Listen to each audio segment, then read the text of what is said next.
Jenne, die winter is op ons, hè? Kyk hoe lyk die bome om ons. Hallo, my naam is Janine van die Kerk van Radio Kansel.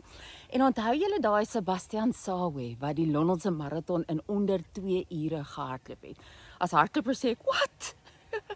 Maar ek weet nie of jy weet nie, die ou wat tweede gekom het, die Ethiopiër, hy het ook onder 2 ure gehardloop. Hy en hierdie Sebastian ou het mekaar gas gegee.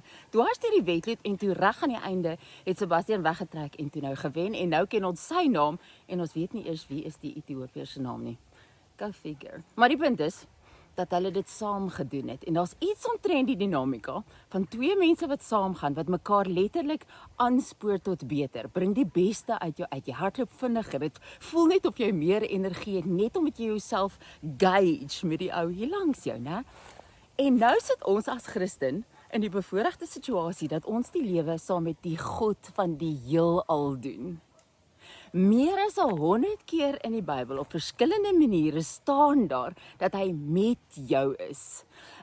Ken jy Jesaja 41 vers 10? Dit sê, wees nie bevrees nie, want ek is met jou. Kyk nie angstig rond nie, want ek is jou God. Ek ondersteun jou, ek help jou, ek versterk jou met my reddende regterhand. Ondersteun jou, versterk jou, help jou. Die God van die heelal is invested op jou. Daar sit Jesus langs die Vader op sy troon en die twee praat met mekaar oor wie? Oor jou. Die dag toe jy ja gesê het hy gesê, "Okay, let's do this." En nou rig hy jou en hy gee jou raad en hy sê vir jou hier regs en hier links en hy rig dinge so in die geestesrealm jy nie kan sien nie. Gee engele opdrag aangaande jou lewe. Maak dinge werk sodat alles ten goeie meewerk vir die wat hom liefhet en geroep is na sy welbehae. En wie's die ou wat voordeel trek? Jy, want die God van die heelal doen die lewe met jou. Daai dag toe jy ja gesê het jy jou lewe weggeteken. Ja, dis waar, Galasiërs 2:20. Maar hy het sy lewe weggeteken ook. 100% aan jou commit.